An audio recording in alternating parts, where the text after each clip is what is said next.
तो बेटा हमारा नेक्स्ट टॉपिक है गॉस लॉ इन इलेक्ट्रोस्टैटिक्स या फिर Gauss theorem in electrostatics.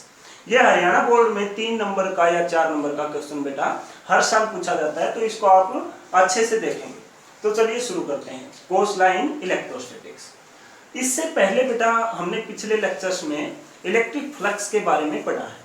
Electric flux क्या है? Number of electric field line passing perpendicularly to a surface. और जब इसको हमने निकाला था, इसको पाई ई से हमने डिनोट किया था। ये क्या था? Integration E D S cos theta. ये था हमारा सिंपल इलेक्ट्रिक फ्लक्स। अब गॉस थ्योरम के अकॉर्डिंग इसी इलेक्ट्रिक फ्लक्स की हम वैल्यू निकाल लेंगे, और वो भी बिल्कुल सिंपल वे में।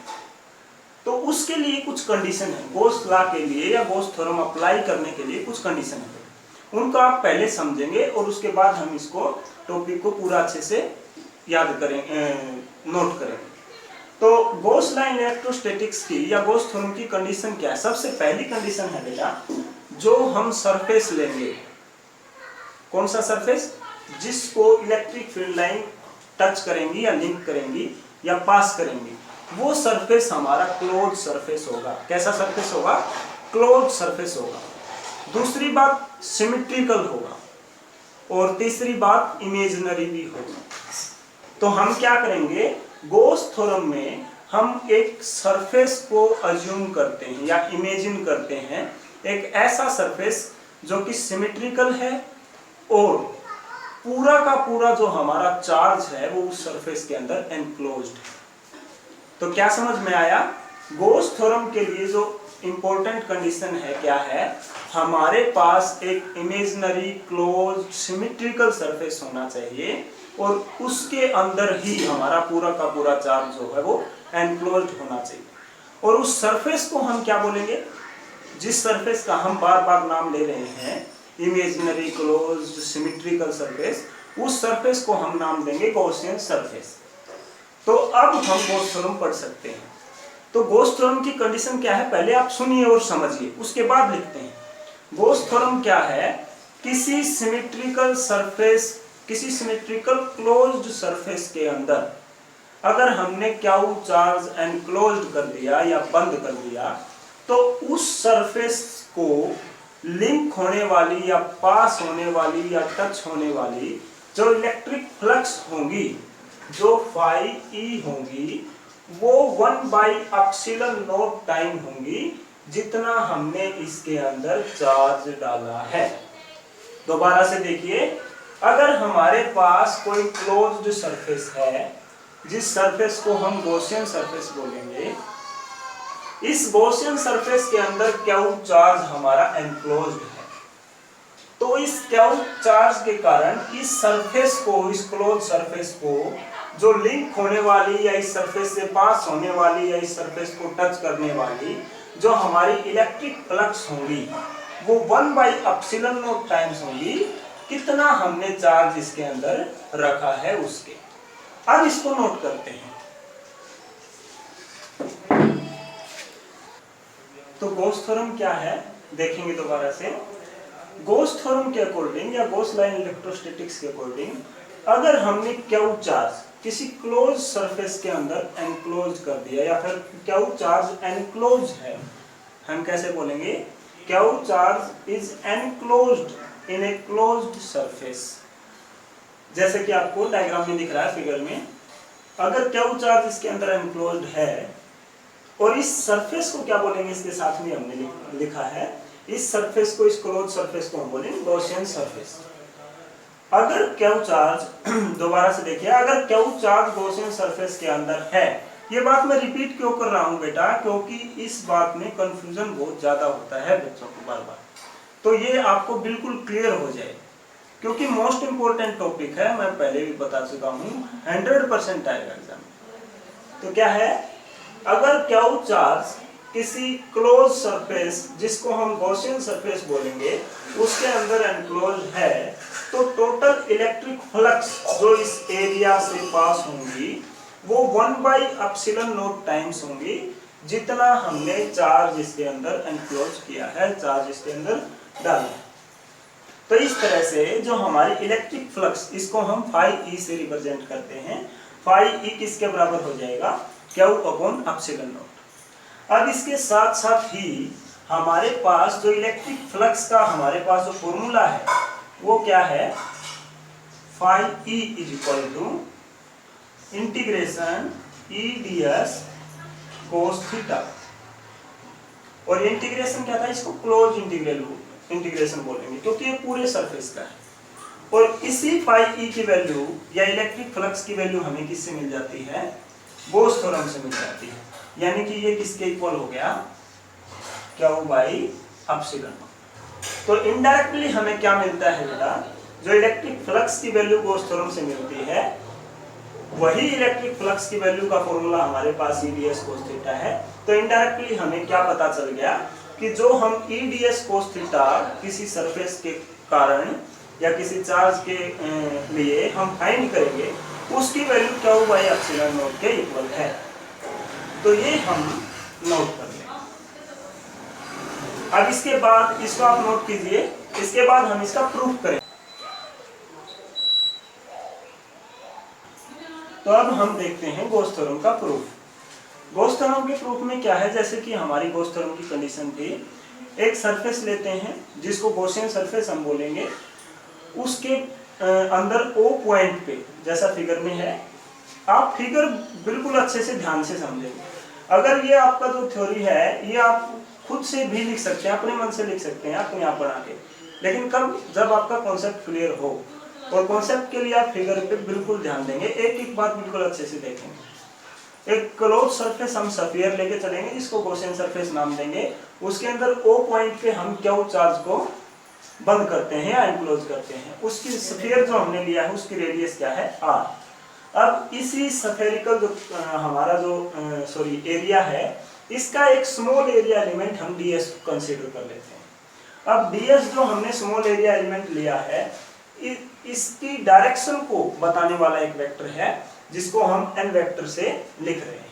तो एन वेक्टर क्या है, एन वेक्टर एक यूनिट वेक्टर है जो एरिया वेक्टर की डायरेक्शन को रिप्रेजेंट करता है, या फिर दूसरे शब्दों में कहें तो एन वेक्टर जो है वो एरिया वेक्टर है, यानी कि एरिया की डायरेक्शन को बताता है। और ई जो है हमारा इलेक्ट्रिक फील्ड वेक्टर है जो इलेक्ट्रिक फील्ड की डायरेक्शन को बताता है।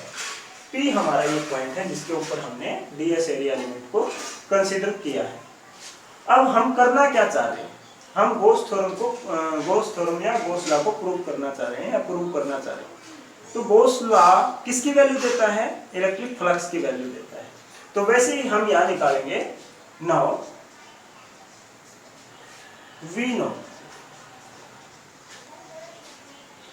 क्या है बेटा, फाई ई किसके इक्वल होता है, integration E DS cos theta.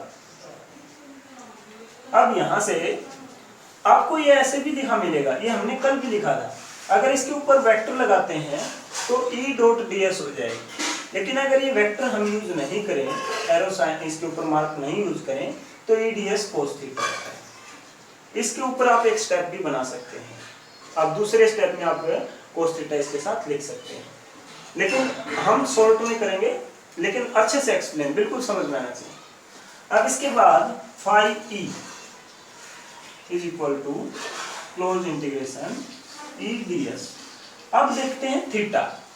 अब ये थीटा किस किस के बीच में होता है, कल हमने डिस्कस किया था, ये थीटा होता है हमारा इलेक्ट्रिक फील्ड वेक्टर यानी कि इलेक्ट्रिक फील्ड की डायरेक्शन, और एरिया वेक्टर यानी कि एरिया वेक्टर की डायरेक्शन के बीच का एंगल। तो अब यहां से अगर हम देखें तो इलेक्ट्रिक फील्ड की डायरेक्शन यही है, क्योंकि पॉजिटिव से जब इलेक्ट्रिक फील्ड वाला कॉन्सेप्ट हमने किया था उस टाइम देखा था कि पॉजिटिव चार्ज से इलेक्ट्रिक फील्ड हमेशा आउटवर्ड निकलता है, हर डायरेक्शन में निकलेगा आउटवर्ड। तो इलेक्ट्रिक फील्ड की डायरेक्शन तो इस चार्ज के कारण हमें पता चलेगा। दूसरी बात, जो एरिया वेक्टर है हमारा डीएस है, उसकी डायरेक्शन कैसे निकालें, तो उसके लिए हमने बताया था बेटा, स्फेरिकल कंडक्टर जो भी है उसकी डायरेक्शन निकालनी हो तो इसके किसी भी पॉइंट पे टेंजेंट ड्रॉ करो और इसके ऊपर परपेंडिकुलर डाल दो। तो इस पॉइंट पे अगर हमें एरिया वेक्टर की डायरेक्शन निकालनी है, यहाँ टेंजेंट ड्रॉ करो और एरिया वेक्टर की उसके ऊपर परपेंडिकुलर डाल के एरिया वेक्टर की डायरेक्शन को हम निकाल सकते हैं या देख सकते हैं। तो अब यहां से बेटा थीटा कितना है, थीटा जो कि क्या है हमारा angle between electric field vector and unit vector जो हमारा एरिया वेक्टर है वो कितना है 0 डिग्री। देखिए दोनों की डायरेक्शन क्या है सेम, अगर दो वेक्टर की सेम डायरेक्शन है तो उसके बीच में एंगल कितना है 0 डिग्री। तो यहां से हम क्या लिखेंगे कोस 0 डिग्री। अब phi E close integral E D S cos 0 की वैल्यू क्या होती है, कोस 0 या और साइन 90 की वैल्यू होती है हमारी 1। तो अब यहां से हम देखेंगे, इसके बाद हम एक प्रॉपर्टी और यूज करेंगे, यानी कि एक फॉर्मूला हम और यूज करेंगे। हमने electric field due to a point charge, electric field due to a point charge का हम डेरिवेशन कर चुके हैं बेटा। तो उसमें हमारे इलेक्ट्रिक फील्ड की क्या वैल्यू आई थी, आपको याद दिला दें। इलेक्ट्रिक फील्ड की वैल्यू आई थी के क्यू अपॉन आर स्क्वायर, के क्यू अपॉन आर स्क्वायर। तो उस इलेक्ट्रिक फील्ड की वैल्यू को हम यहाँ पे पुट करेंगे। अगर यहाँ पे इसकी वैल्यू पुट करते हैं क्लोज्ड इंटीग्रल ई की वैल्यू क्या पुट करेंगे के क्यू अपॉन आर स्क्वायर। इससे पिछले लेक्चर में आपको मिलेगा के क्यू अपॉन आर स्क्वायर और साथ में क्या है हमारा ds। अब यहां से या फिर यहीं से हम देखें तो इलेक्ट्रिक फील्ड हमारा कांस्टेंट क्वांटिटी है, इलेक्ट्रिक फील्ड चेंज नहीं होगा। तो हम इलेक्ट्रिक फील्ड को इंटीग्रेशन का जो हमारा साइन है इससे बाहर निकाल सकते हैं, इससे ऊपर वाले स्टेप में। अब अगर हमारा इलेक्ट्रिक फील्ड बाहर निकाल दिया तो हमारे जो इंटीग्रेशन करना है वो किसका करना है ds का करना है। ई की वैल्यू अब हम यहाँ पुट कर देंगे के क्यू अपॉन आर स्क्वायर। अब ds का जो इंटीग्रेशन होगा वो क्या होगा, ds मतलब छोटा सा एरिया एलिमेंट जो हमारा ds है, और इंटीग्रेशन का मतलब है उन सब को जो छोटे छोटे हमने माने उन सबको जोड़ करके एक पूरा सरफेस एरिया बना दिया जाए। तो ds का जो हमारा इंटीग्रेशन होगा, बेटा मैं यही साफ करके लिख रहा हूँ, जगह थोड़ी कम है हमारे पास। तो ds का जो हमारा इंटीग्रेशन है वो क्या हो जाएगा s यानी कि पूरा सरफेस एरिया।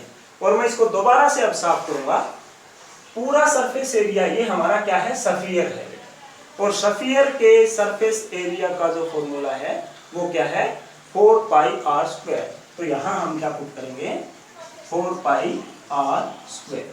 क्या ये बात आपको समझ में आई, यहां तक आई होगी तो भी कैसे बताओगे, नहीं आई होगी तो भी कैसे बताओ। चलो देखते हैं के क्यू अपॉन आर स्क्वायर और ds का इंटीग्रेशन s, और s है हमारा सफियर का जो टोटल सरफेस एरिया है वो, जो कि होता है हमारा 4 पाई आर स्क्वायर। अब इसके बाद हम देखते हैं फाई ई, ये वैल्यू हम फाई ई की निकाल रहे हैं। k की वैल्यू क्या होती है 1 अपॉन 4 पाई एप्सिलॉन नॉट क्या हो, और आर स्क्वायर मल्टीप्लाई कितना है 4 pi r square, 4 pi r square. अब 4 पाई से 4 पाई कैंसिल, आर स्क्वायर से आर स्क्वायर कैंसिल। तो फाई ई की वैल्यू कितनी आई हमारी, ऊपर बचा है क्यू और नीचे है एप्सिलॉन नॉट। तो यहां से फाई ई की वैल्यू कितनी आ गई हमारी Q by epsilon not. Hence Gauss theorem या गॉस लॉ इज ट्रू। यही तो हमें बताना था कि फाई ई की यानी कि जो हमारी इलेक्ट्रिक फ्लक्स है उसकी वैल्यू क्या है क्या बाई एप्सिलॉन नॉट है। कब, जब कोई चार्ज हम किसी क्लोज सरफेस एरिया के अंदर बंद कर दें। तो इसको एक बार दोबारा से जल्दी रिपीट कर लेते हैं। एक क्लोज सरफेस एरिया को हम कंसीडर करेंगे जिसके अंदर क्यू चार्ज है, उसका स्मॉल एरिया एलिमेंट ds हम लेके चलेंगे, कंसीडर करेंगे, और उस ds की जो एरिया वेक्टर है, ds का जो एरिया वेक्टर है वो है n कैप से हमने रिप्रेजेंट किया है। इलेक्ट्रिक फील्ड की जो डायरेक्शन है उसको e वेक्टर से हम रिप्रेजेंट करेंगे, e वेक्टर से हम लिखेंगे। अब जो हमारा फाई e यानी कि इलेक्ट्रिक फ्लक्स का जो पुराना फॉर्मूला है जो हमने कल डिराइव किया था वो क्या था, integration of e ds cos theta. ये क्लोज्ड इंटीग्रल है बेटा, क्योंकि क्लोज सरफेस का इंटीग्रल पूरा करना है, हमें पूरा इंटीग्रेशन करना है। तो e ds cos थीटा। अब यहां से e ds cos theta, theta की वैल्यू कितनी है, थीटा बेटा हमारा एंगल होता है इलेक्ट्रिक फील्ड वेक्टर और एरिया वेक्टर के बीच का। तो हमने देखा है कि इलेक्ट्रिक फील्ड और एरिया वेक्टर दोनों की डायरेक्शन क्या है सेम, इसलिए थीटा कितना 0 डिग्री। अब cos 0 की वैल्यू 1। अब यहां से इलेक्ट्रिक फील्ड कांस्टेंट है, इसको हमने बाहर निकाल लिया, एक स्टेप छोड़ दिया है इसके बीच में, और ds को हमने रख लिया इंटीग्रेशन के लिए। अब इलेक्ट्रिक फील्ड की वैल्यू हम पढ़ चुके हैं बेटा, k के अपॉन r स्क्वायर होती है इलेक्ट्रिक फील्ड जो है पॉइंट चार्ज। तो इलेक्ट्रिक फील्ड की वैल्यू k के अपॉन r स्क्वायर पुट करेंगे, ds का इंटीग्रेशन होता है s यानी कि पूरा सरफेस एरिया, और पूरा सरफेस हमने मान लिया क्या है, जैसा कि स्टार्टिंग में हमने माना था ये कैसा है, सफियर है, और सफियर का जो एरिया है 4 पाई r स्क्वायर होता है। अब k की वैल्यू 1/4 पाई एप्सिलॉन नॉट है, और यहाँ से जो पूरी कैलकुलेशन करके हमारा पाई ई जो आया है नेक्स्ट फाइनल रिजल्ट वो क्या हुआ, एप्सिलॉन नॉट आ गया है। तो अब यहाँ से यानी कि पाई ई जो है हमारा, वो हमारा पुराना फॉर्मूला था ई ds कोस थीटा, और यही हमारा आ जाता है कितना, क्या हुआ है, epsilon. Hence Gauss theorem is proved. अब इसकी हम गॉस थ्योरम की एप्लीकेशन पढ़ेंगे, और इससे पहले हम एक दो इसके इंपॉर्टेंट पॉइंट हैं, या फिर इसकी लिमिटेशन बोल देंगे हम, वो हम पढ़ेंगे, या फिर पहले हम इसकी एप्लीकेशन और इसके बाद में इसके इंपॉर्टेंट पॉइंट जो हैं वो पढ़ेंगे। अब यहाँ से देखिए एप्लीकेशन इसकी हम क्या करेंगे, मतलब एप्लीकेशन का मतलब इसकी यूज अच्छी तरह से समझते हैं। एप्लीकेशन का मतलब यूज, तो गॉस थ्योरम का हम यूज कहाँ करेंगे, तो हर चीज के करने का, पढ़ने का या हर चीज को देखने का, समझने के एक पीछे कारण होता है। हमने चार्ज का डिस्ट्रीब्यूशन पढ़ा था बेटा कल वाले लेक्चर में, और साथ में हमने इलेक्ट्रिक फ्लक्स भी पढ़ लिया। अब चार्ज के डिस्ट्रीब्यूशन के कारण हमें इलेक्ट्रिक फील्ड निकालना हो, तो उसके लिए हम ये फॉर्मूला अप्लाई कर सकते हैं। कैसे, ये फॉर्मूला हमारा ई ds cos थीटा फ्लक्स का है, और क्या वो अपॉन एप्सिलॉन नॉट भी फ्लक्स का ही फॉर्मूला है। अब यहाँ से इसको हम साइड कर दें तो ई ds cos थीटा क्या हुआ, एप्सिलॉन नॉट के इक्वल हो गया। अब यहाँ से हम ई की वैल्यू बड़े आराम से निकाल सकते हैं। ठीक है, अगर चार्ज हमारा डिस्ट्रीब्यूटेड हो तो उस कंडक्टर के केस में या उस केस में हम ई की वैल्यू या इलेक्ट्रिक फील्ड की वैल्यू निकाल सकते हैं। तो काम की बात क्या है कि गॉस थ्योरम की एप्लीकेशन में हम बेसिकली इलेक्ट्रिक फील्ड ही निकालेंगे, और इलेक्ट्रिक फील्ड निकालेंगे किसका, जब चार्ज यूनिफॉर्मली डिस्ट्रीब्यूटेड हो। तो ज्यादा इसमें टाइम ना खराब करते हुए चलिए स्टार्ट करते हैं गॉस थ्योरम के एप्लीकेशन। इसकी 3 एप्लीकेशन है बेटा, चलो स्टार्ट।